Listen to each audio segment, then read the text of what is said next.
A continuación, Al Pan Pan, las cosas como son.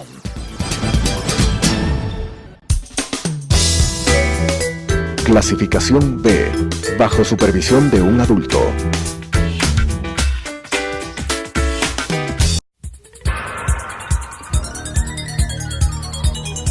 Las opiniones vertidas en este espacio por la producción y dirección del programa son de exclusiva responsabilidad de sus autores y de quienes intervienen en ellos.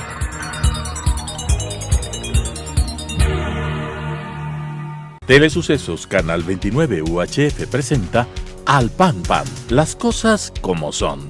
Coyuntura y calidad de la democracia con la conducción de Patricio Aro. Al Pan Pan, las cosas como son. Cordiales saludos a la gran audiencia de Telesucesos Canal 29, el canal diferente. En esta oportunidad los saludos son de César Ulloa Tapia y Patricio Aro Ayerbe, su servidor, con quien trataremos temas de la coyuntura. Al Pan Pan y al decir las cosas como son es un programa de opinión que analiza la coyuntura y la calidad de la democracia.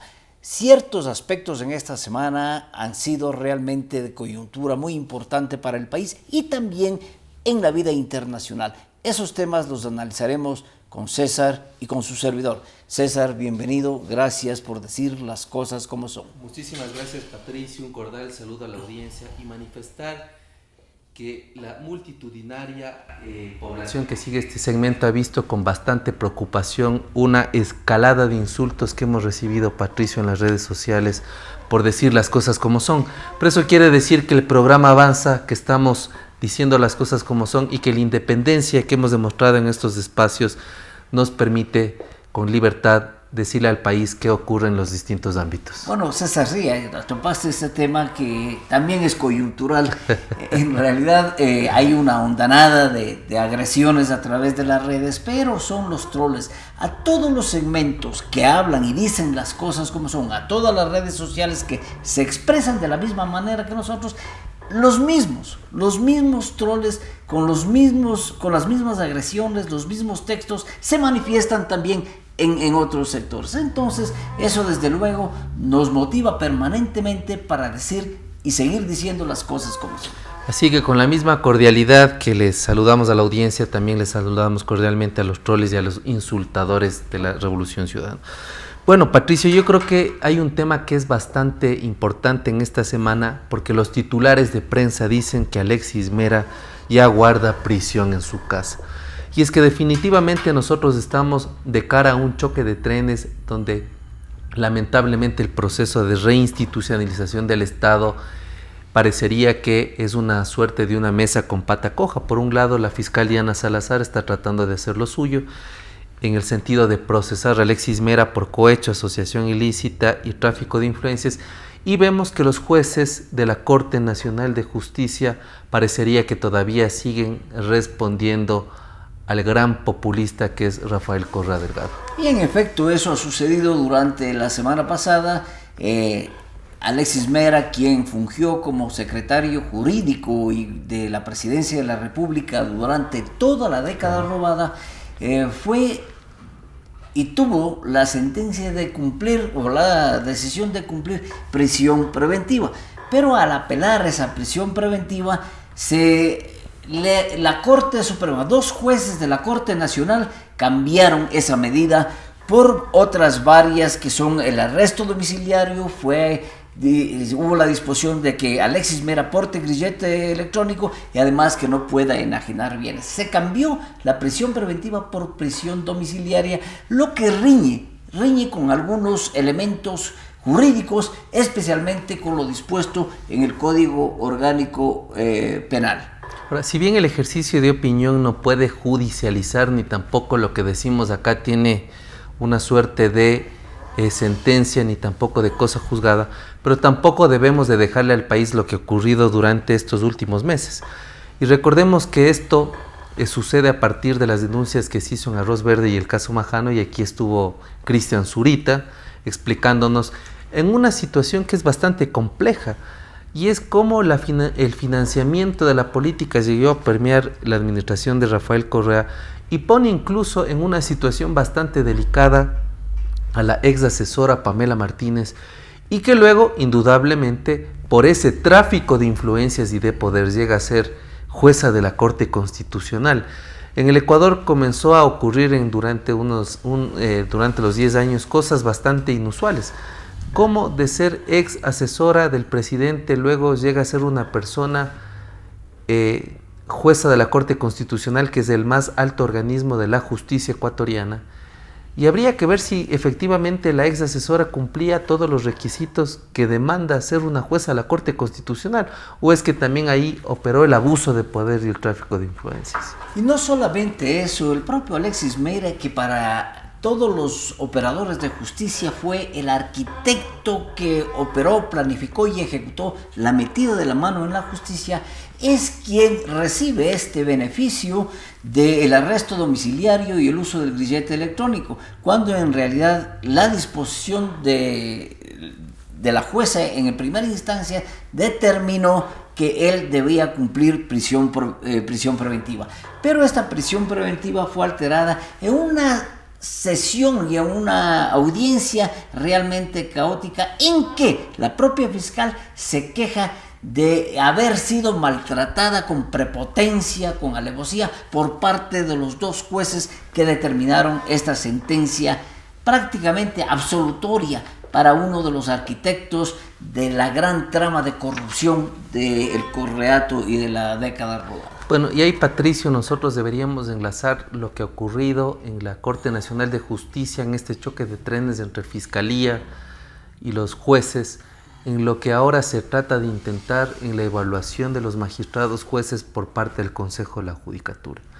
Me parece que ahí la sociedad civil debe estar muy atenta, y que el proceso de evaluación no solo tiene que ser transparente, sino con los más altos estándares e indicadores, porque no puede suceder que hayamos pasado de lo que de forma bastante equivocada les llamaron partidocracia, donde el reparto del sistema de administración de justicia era por parte de los partidos tradicionales, a un sistema de partido único que indudablemente nos dio una justicia que pasó de unas manos a otras, parece, Patricio.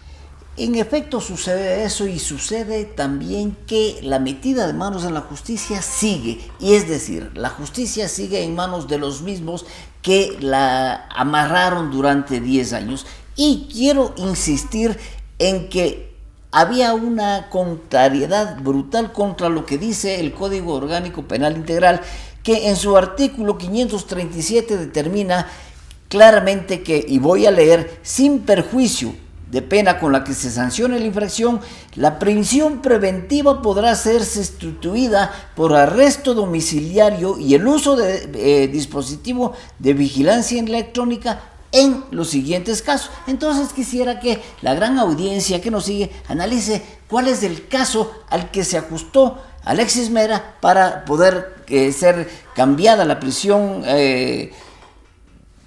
preventiva con el arresto domiciliario. Dice, cuando una mujer está embarazada, primero. 2, cuando la persona procesada es mayor de 65 años. Cuando la persona procesada tenga una enfermedad incurable.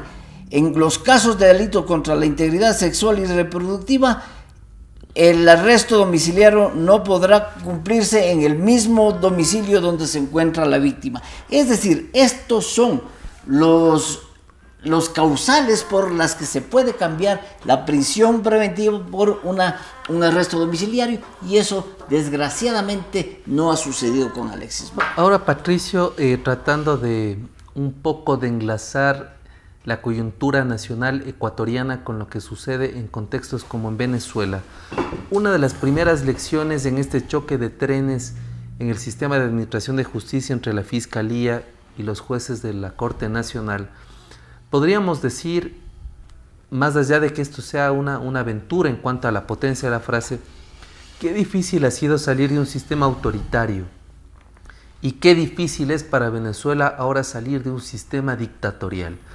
En el Ecuador, salir del sistema autoritario ha sido tan complejo porque vemos que en todas las instituciones sigue todavía incrustado el manejo del partido de gobierno que confundió el partido con el Estado. lo que pasa en la justicia es determinante y aquí hay hechos contundentes. Más allá de las evidencias que existe del caso de Odebrecht, de Arroz Verde, del caso Majano, fíjate que nadie responde por nada, la mayoría de personas están prófugas de la justicia y tampoco se recupera el dinero. Y no solamente que no se recupera el dinero, sino que de alguna manera el día sábado que salió libre de la cárcel 4, Alexis Mera dijo una frase que parecería que estuvo parafraseando a Al Capone.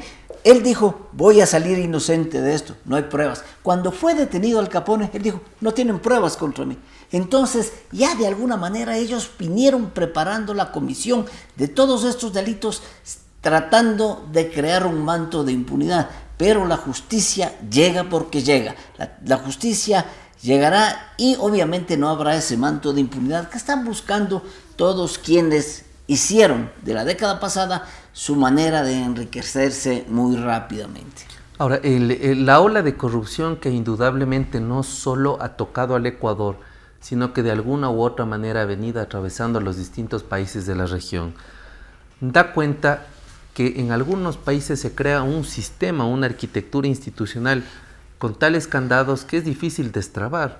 Y lo que nosotros podemos observar en la actualidad es que por más que se ponga a gente honesta, transparente, en las distintas funciones del Estado, hay un entramado de segundo y de tercer piso que impide que las cosas sucedan.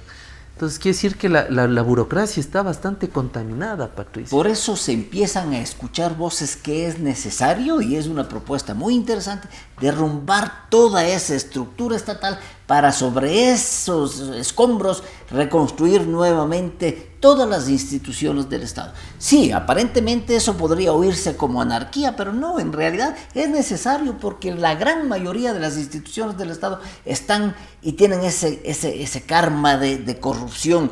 Todas las instituciones tienen viciados sus sistemas y su estructura que no permite que las cosas del Estado desarrollen con honestidad, con transparencia y los procesos sean justos y de mucha equidad.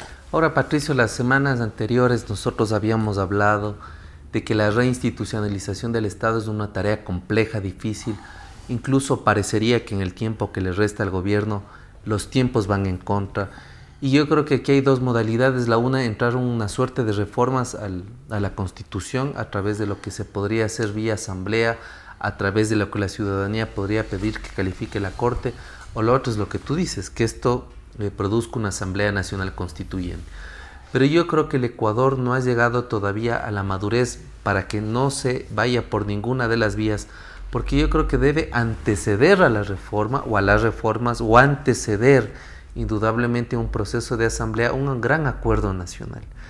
Y yo miro con bastante preocupación que en vez de llegar a un gran acuerdo nacional, ya la calentura preelectoral en el sentido de comenzar a identificar ciertos candidatos hace que de nuevo se fragmente cualquier posibilidad de acuerdo, Patricia. Y es tan grave lo que estamos analizando que lo que sucedió también el fin de semana en la cárcel de Portoviejo, en donde 40 policías son brutalmente agredidos por las personas privadas de la libertad, es decir, por los delincuentes que están cumpliendo sus condenas en esta cárcel de Portoviejo, agredieron a 40 policías que entraron a hacer una requisa normal y cotidiana o periódica, como hace permanentemente. Entonces, eso quiere decir que se está revertiendo el rol y el papel de los actores, no solamente en el sistema judicial, sino en todas las conexiones que el sistema judicial tiene,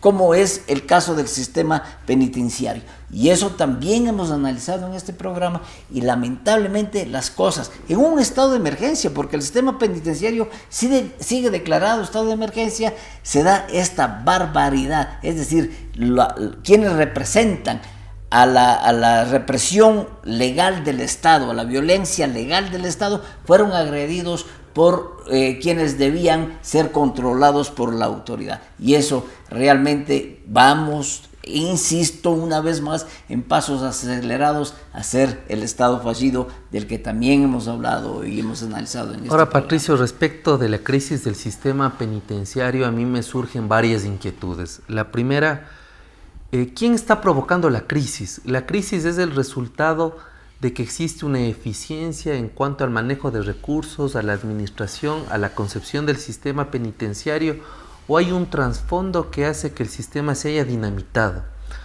La otra, ¿hasta qué punto de vista el Ejecutivo ha tomado decisiones adecuadas en cuanto a las personas que están al frente del sistema penitenciario? Nosotros vimos que las acciones que tomaron anteriores responsables o autoridades del sistema tampoco tuvieron acierto.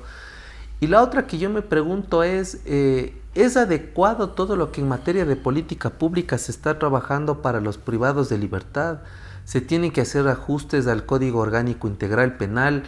¿Qué sucede con esta población que mayoritariamente está privada de libertad por una serie de delitos? Es decir, es un problema muy integral, pero que indudablemente nos pone a pensar, Patricio, ¿quién provoca, quién se beneficia con el caos? ¿El gobierno hasta qué punto de vista le ha puesto el gato al cascabel porque vemos que no da pie con bola? ¿Qué se puede decir, Patricio? Sí, la declaración del estado de emergencia en las cárceles y en el sistema penitenciario surge con un error, diría yo, en mi análisis, y ese error es que la Constitución establece claramente la misión de la policía y de las Fuerzas Armadas, y en el artículo 158 determina que las Fuerzas Armadas apoyarán a la Policía Nacional en el cumplimiento de sus misiones en la seguridad integral. La seguridad de las cárceles es parte de la seguridad integral, pero sin embargo, por sobre la Constitución se emitió un decreto determinando el estado de emergencia. Y no solamente un decreto, se determinaron 2 decretos, porque el primero no determinaba cuál iba a ser el rol de las Fuerzas Armadas que fueron movilizadas, cuando la Constitución está claramente establecida que ellas deben apoyar a la Policía Nacional en temas de seguridad integral. En cuanto a la coyuntura internacional, Patricio, yo diría que esta semana anterior el chavismo-madurismo tuvo que enfrentar un golpe letal. Si bien todavía no se produce el knockout, tratando de utilizar términos del mundo pugilista, sin embargo nosotros hemos determinado o hemos visto con el informe de Michelle Bachelet que tampoco hay ese falso espíritu de cuerpo que desde alguna corriente de izquierda de extrema se quiso utilizar para apoyar el madurismo. Vemos que el informe de Bachelet, que además es el resultado de conversar con todas las partes, porque no es un informe sesgado. Es decir, Michelle Bachelet conversó con Maduro, conversó con Guaidó, conversó con los parlamentarios, conversó con el gobierno, y nos da unas cifras extremadamente alarmantes. En efecto, sucedió eso durante los días 19, 20 y 21 de junio pasado, cuando Michelle Bachelet, por disposición de las Naciones Unidas, aunque Maduro quiere aparecer que fue una invitación de él y que Bachelet aceptó esa invitación, se investigó la violación de los derechos humanos y el sistema de crisis en la que se encuentra Venezuela. Y en efecto, cuando le recibe en Miraflores, Nicolás Maduro le recibe con una serie de salamerías, pensando y dio la impresión de que Michelle Bachelet podría en un momento determinado parcializarse y de alguna manera optar por el lado de Maduro, pero no fue así. El informe del que tú haces referencia, en efecto, fue un informe lapidario. Ahora, el mundo no comprende la complejidad del fenómeno venezolano en el sentido de que hay momentos que parecería que ya se cae Maduro. Y hay momentos donde Maduro tiene la capacidad de ponerse de nuevo a reflotar. Y aquí yo creo que hay cosas que no hay que perder de vista, y es todo lo que está sucediendo en Noruega y el resultado que puede dar las conversaciones de una posible transición y los acuerdos a que llegue oposición y el oficialismo. La segunda, ¿cuánto puede afectar este informe de Michelle Bachelet en las mismas conversaciones de Noruega? Es decir, vemos que Naciones Unidas está diciéndole de forma contundente y clara que Maduro no puede seguir en el cargo. Y la tercera cosa es hasta qué punto de vista Maduro puede todavía sostener el gobierno cuando la crisis económica es más que evidente, la crisis migratoria o la tercera ola migratoria hace que algunos países incluso hayan tenido que tomar medidas para tratar de contener el fenómeno. Y la tercera es hasta qué punto de vista Maduro sigue teniendo el control de las Fuerzas Armadas. porque parecería que desde ahí se podría fracturar el tema sin que nosotros estemos invitando un golpe, por cierto, y esto habría que precisar, sino que hasta qué punto de vista el tutelaje o el control del tutelaje sobre las Fuerzas Armadas le da la posibilidad de sostenerse. Sí, es obvio que nosotros vemos y creemos que el informe Bachelet va a incidir plenamente en las negociaciones que se están llevando con la finalidad de buscar una salida a la crisis venezolana. Es que el informe es tan decidor y realmente tan grave que Bachelet dice que hay 6.856 muertes extrajudiciales. 6.856.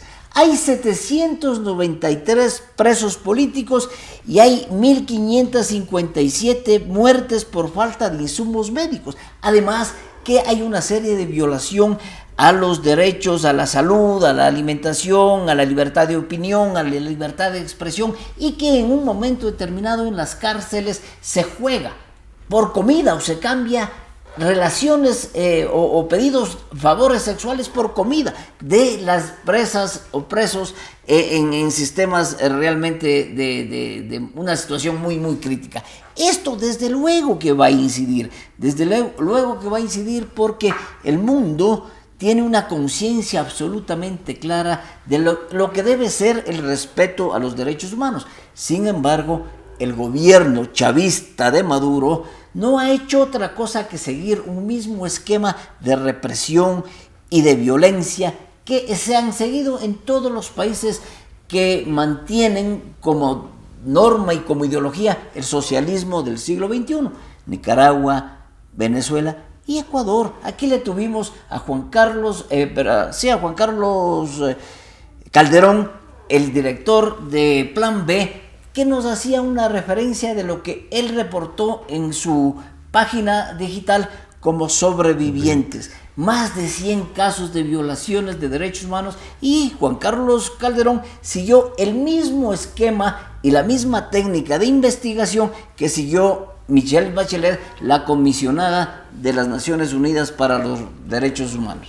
Aquí habría que decir que para pensar lo que sucede en Venezuela tenemos que ir años atrás, cuando Hugo Chávez era presidente y comenzó a fracturar a la sociedad civil, creando los famosos CEDERES, los comités de defensa de la revolución, que junto con los beneficiarios de las misiones sociales y las fuerzas nacionales bolivarianas, las Fuerzas Armadas, fueron creando una sociedad paramilitarizada, Patricio. Es decir, mucha gente que todavía sigue auspiciando el chavismo-madurismo fue de alguna manera utilizada como un contingente para salir a las contramarchas, para hacer estas ejecuciones extrajudiciales y también para poner en zozobra a la sociedad. Es decir, cuando nosotros mirábamos estas conformaciones barriales o estas asambleas, lo que nadie puso atención es que en estos programas sociales también se iba dando formación e instrucción militar.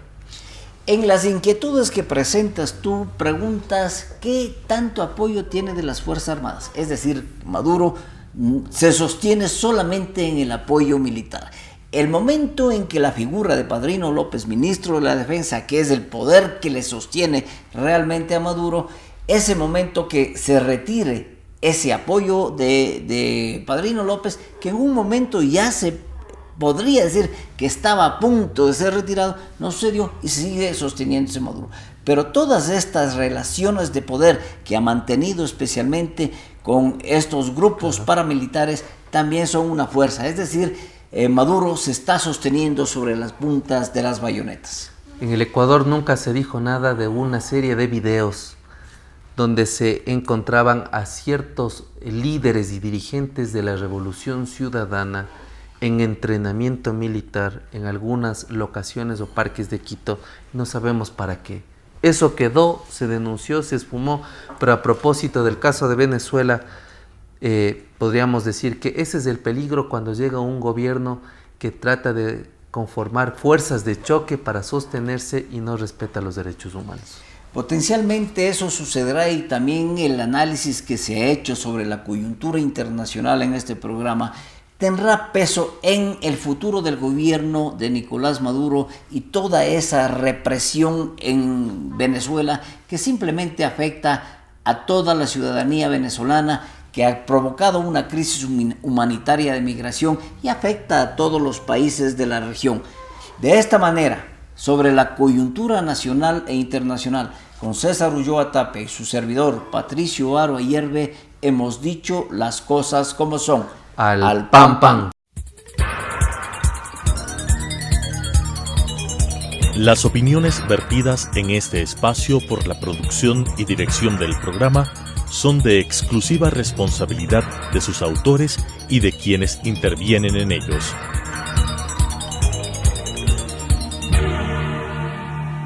Telesucesos Canal 29 UHF presentó Al Pan Pan, las cosas como son. Coyuntura y calidad de la democracia con la conducción de Patricio Aro. Al Pan Pan, las cosas como son.